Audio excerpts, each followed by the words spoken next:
का सबसे बड़ा हमला किया है। यूक्रेन ने रूस के ब्लैक सी फ्लीट को निशाना बनाया है।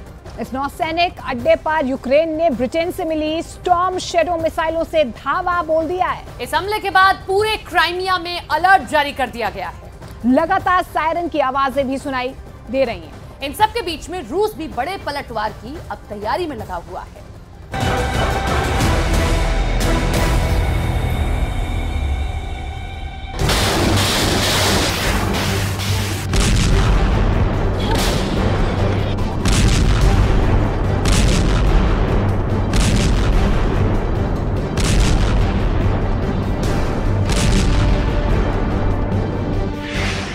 आसमान को भी काला कर देने वाला धुआं रूस के काला सागर के साम्राज्य पर हमला है।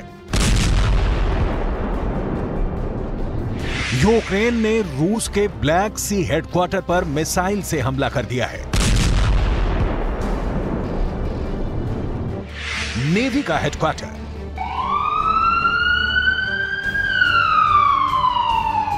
यूक्रेन का रूस पर 1.5 सालों में यह सबसे बड़ा हमला है। काला सागर की फ्लीट के हेडक्वार्टर पर हमले का सीधा मतलब है रूस की ओर से यूक्रेन के खिलाफ बड़ा एक्शन।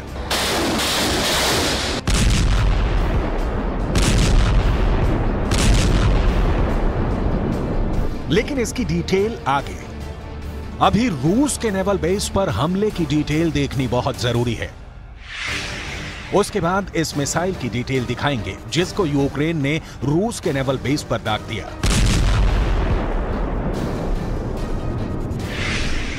रूस के काला सागर बेड़े के मुख्यालय पर एक भीषण मिसाइल हमला किया गया।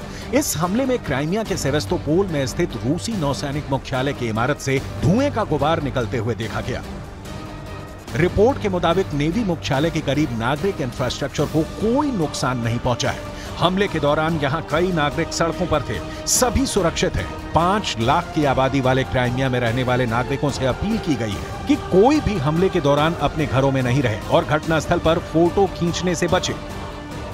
काला सागर में और उसके आसपास हमले बढ़ गए हैं। यूक्रेन ने कहा कि इस सप्ताह उसने क्राइमिया के साकी शहर के पास एक सैन्य हवाई अड्डे पर हमला किया, जबकि यूक्रेन की सेना ने क्राइमिया को रूसी मुख्य भूमि से जोड़ने वाले एकमात्र कर्च पुल को बार बार निशाना बनाया है। इस वक्त पुल पर यातायात अस्थायी रूप से रोक दिया गया था।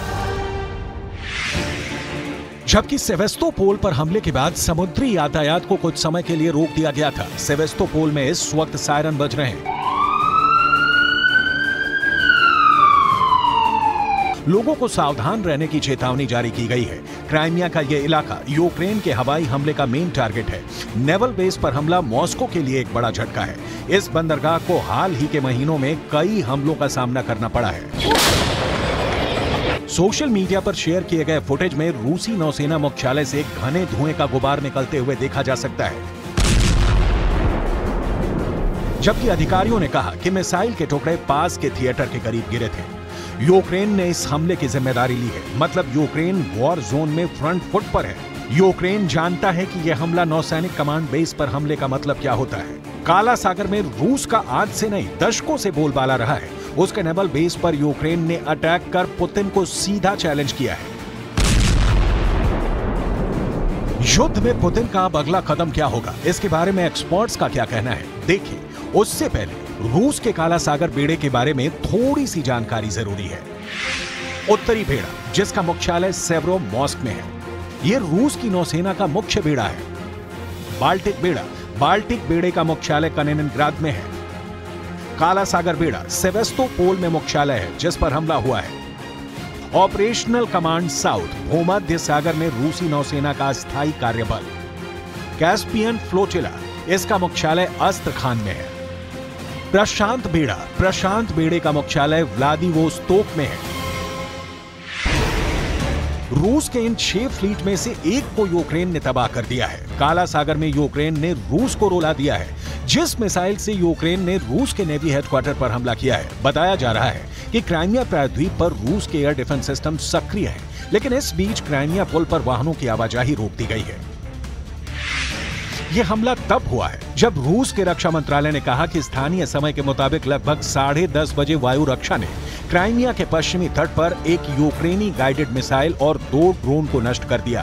रक्षा मंत्रालय के अनुसार 22 सितंबर को रात भर में 2 ड्रोन भी मार गिराए गए।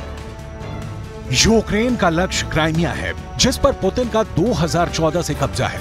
क्राइमिया से रूस की रवानगी का मतलब ही होगा युद्ध में हार, लिहाजा पुतिन के पलटवार की बारी है। लेकिन इसकी डिटेल में जाएं उससे पहले रूस के नेवी बेस पर बरसी मिसाइल की डिटेल देख लीजिए। यूक्रेन ने रूस के नेवल बेस पर हमले के लिए स्टॉर्म शैडो मिसाइलों का इस्तेमाल किया है। यूक्रेन को ये मिसाइलें ब्रिटेन और फ्रांस ने दी हैं। इस मिसाइल को यूके और फ्रांस ने संयुक्त रूप से विकसित किया है। आमतौर पर इसे हवा से लॉन्च किया जाता है। इस मिसाइल के पास 250 किलोमीटर की फायरिंग रेंज है। इस मिसाइल का वजन 1300 किलोग्राम है। मिसाइल 5 मीटर लंबी है।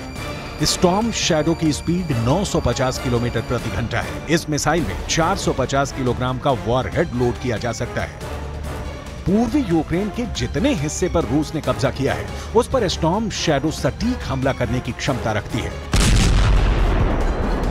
हालांकि यह मिसाइल हासिल करते वक्त यूक्रेन से कहा गया था कि वो इसे सिर्फ अपने क्षेत्र में इस्तेमाल करेगा, मतलब रूस की जमीन पर स्टॉर्म शैडो मिसाइलों से हमला नहीं होगा। लेकिन यूक्रेन के राष्ट्रपति ज़ेलेंस्की ने इसका पालन नहीं किया। हालांकि रूस दावा कर चुका है कि उसे स्टॉर्म शैडो मिसाइलों की परवाह नहीं, लेकिन जमीन पर दिख रहा है कि काला सागर के राजा रूस पर हमले हो रहे हैं।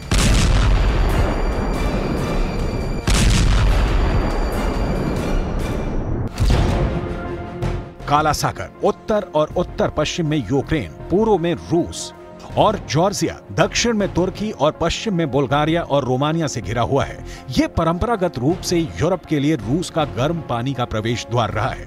सामरिक रूप से यह बहुत अहम है क्योंकि ये उत्तरी अटलांटिक संधि संगठन यानी नाटो और रूस के बीच एक रणनीतिक बफर के रूप में काम करता है।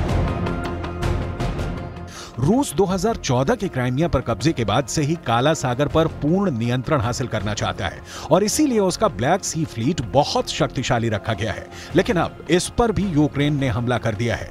ये इसलिए कि ओदेसा को रूस घेरे, उससे पहले यूक्रेन अजोव सागर तक पहुंच जाना चाहता है। रूस ओदेसा क्षेत्र को घेर लेता है तो यूक्रेन अपने काला सागर तट का उपयोग नहीं कर पाएगा और वास्तव में एक भूमि से घिरे देश के रूप में सिमट कर रह जाएगा। राइन मेन डेब्जून नहर काला सागर को अटलांटिक महासागर से जोड़ती है और ओदेसा का बंदरगाह यूक्रेन और बाहरी दुनिया के बीच एक अहम कड़ी के रूप में काम करता है। काला सागर फ्लीट के मुख्यालय पर हमले का मतलब है कि यूक्रेन पर हमला करने के बाद से रूस की अब तक की 2 प्रमुख नौसैनिक संपत्तियों को नुकसान पहुंचा है। इनमें पहला रूस का एलिगेटर क्लास लैंडिंग जहाज सेराटो था। असल में यूक्रेन के राष्ट्रपति ज़ेलेंस्की के सामने पिक्चर क्लियर है कि उसे नाटो का हर हाल में सैनिक समर्थन हासिल है और ऐसे में तमाम आशंकाओं के बीच वो ज्यादा से ज्यादा हमले कर नाटो को दिखाना चाहते हैं कि वो अभी थके नहीं हैं और उनका मंसूबा क्राइमिया हासिल करना है। इसलिए ये हाल है कि पूरा क्राइमिया ही धीरे धीरे दांव पर लगता दिख रहा है। रूस के तमाम एयर डिफेंस सिस्टम यूक्रेन के हमले के आगे नाकाम दिख रहे हैं। यूक्रेन की यह ताकत काफी है इस बात की तस्दीक के लिए कि अभी युद्ध में बहुत बुरा बाकी है। युद्ध अभी और घनघोर होगा क्योंकि यूक्रेन को दक्षिणी फ्रंट पर लगातार बढ़त मिल रही है। यूक्रेन का कहना है कि वो दक्षिणी फ्रंट लाइन को भेद चुका है।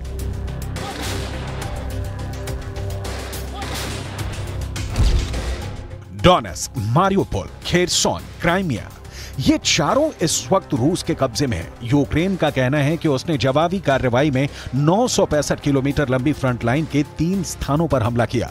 हालांकि रूस ने यह जवाबी कार्रवाई बहुत पहले ही आते देखी और उसने कई महीनों से ऐसी बहुस्तरीय सुरक्षा प्रणाली यानी मल्टी लेवल सिक्योरिटी सिस्टम खड़ा किया है जिसे तोड़ना दुनिया में सबसे मुश्किल है। अंतरिक्ष से ये कुछ ऐसे दिखते हैं। बाधाओं की कई कतारें, खाइयां, बंकर और बारूदी सुरंगें, ये सब तोपखानों से ढके हुए हैं। महायुद्ध में खून सिर्फ यूक्रेन का नहीं बह रहा, अब रूस भी बराबर का शरीक है। शांति की कोई भी संभावना दूर दूर तक नहीं दिखती और पश्चिमी देशों का यूक्रेन के प्रति बर्ताव भी बदलता नहीं दिख रहा। अंतिम सच फिलहाल ये दिख रहा है कि नाटो और पश्चिमी देशों की ज़ेलेंस्की के लिए तमाम पसंदगी के बीच हथियार कीव पहुंचते रहेंगे और यही हाल रहा तो वो दिन दूर नहीं जब टारगेट क्राइमिया नहीं सीधे क्रेमलिन होगा।